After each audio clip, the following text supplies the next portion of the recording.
You've been around Women's Refuge since the early 90s, as I understand it. What have you learned in that time? What I've learned in that time is how hard change is. What I've learned is how intractable family violence is in New Zealand. What I've learned is how many amazing people there are working in this space. Man, we've got some absolutely awesome women and men who are trying to create change, but yeah, slow, very, very, very slow. I mean, what has changed during that time? Back when I started in Refuge, it was largely volunteer driven. There was no money. I think it was about 96, 97 when we got our first funding at all from the government and we could hire a coordinator. That was exciting. Then over the years that funding has increased as our ability to tell our story has increased.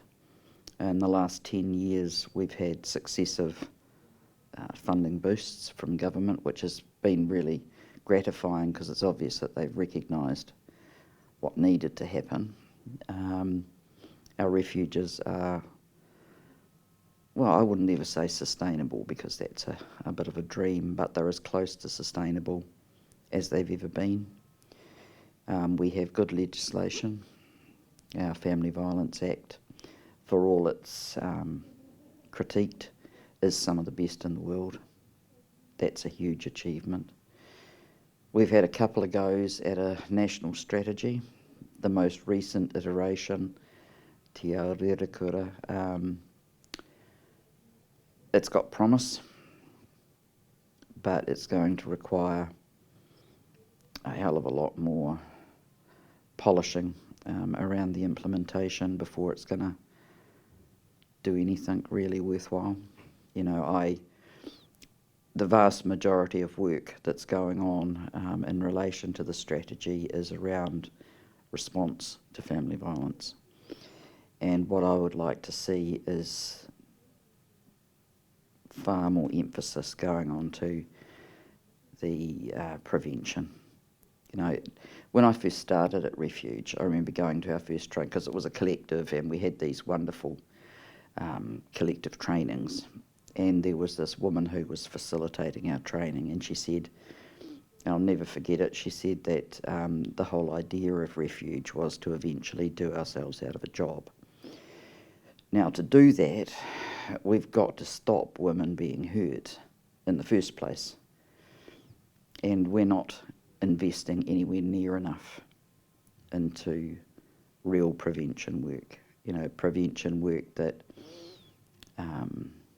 starts with our really little people, that talks about those words that everyone considers woke, you know, things like empathy and compassion and stuff like kindness. We're not very good at teaching those in our schools and in our whānau.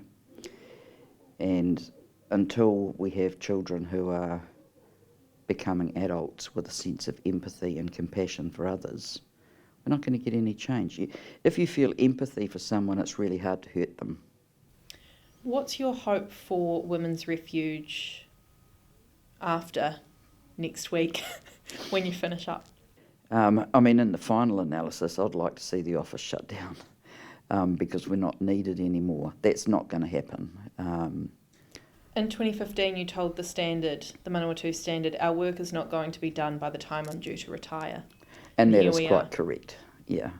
I mean, at the moment, we're doing things like investing in succession planning, so growing emerging leaders. That implies that we're going to need leaders going into the future. So we're doing that. So you're planning for a future where family violence is still very much alive in this country? I can't see any indicators that it's going to change. So, you know, we're doing future-focused things on the understanding that, you know, we've got at least another generation in front of us if things start to change right now. I wondered what drew you to this work in the first place. My study started to focus on violence against women And then my PhD turned out to be around violence against women. And by the time I finished that, the last thing I wanted to be doing was anything to do with violence against women. And I tried. Because it's a hard topic. Oh, I felt like it's a hard topic, and I felt like I'd been puddling in that for a long time.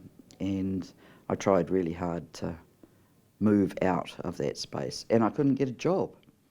The only jobs that came up were to do with family violence. It was family violence network coordination or development, and then the refuge job came up in Palmerston North, and I thought I was asked to do it for 3 or 4 months just to tidy things up. And then 7 years later, the big job came up, and now here we are. You said that you loved it, but what about it did and do you love? The fact that because it's pretty tough stuff. Yeah, it can be. It certainly can be. It can be incredibly rewarding as well. You know, we're often seeing women and kids at their absolute worst, you know, in a situation where I can't even imagine being. And being able to walk alongside them and see them change.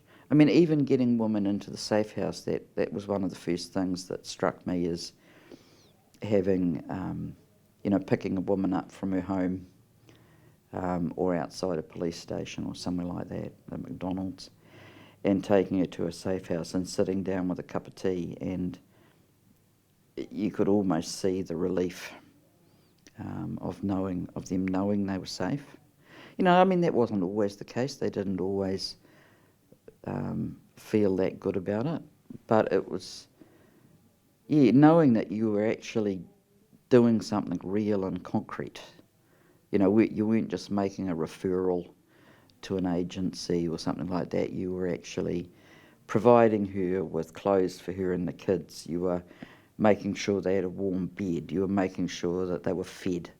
You know, all of those sorts of things. There's a reward in that. Yeah, big reward. Are you going to have a bit more time for yourself, for your whānau, after next week? How I do you am plan indeed. to relax? I don't have any trouble relaxing. That's one of my skill areas. I've got a quite large orchid collection, which has over the last few years been struggling a little bit because I've only been able to give it the odd weekend looking after. So I'm expecting to be rewarded with magnificent bloomings in the years to come, because I'll be able to look after them properly. I just want to slink off into the darkness and quietness, you know.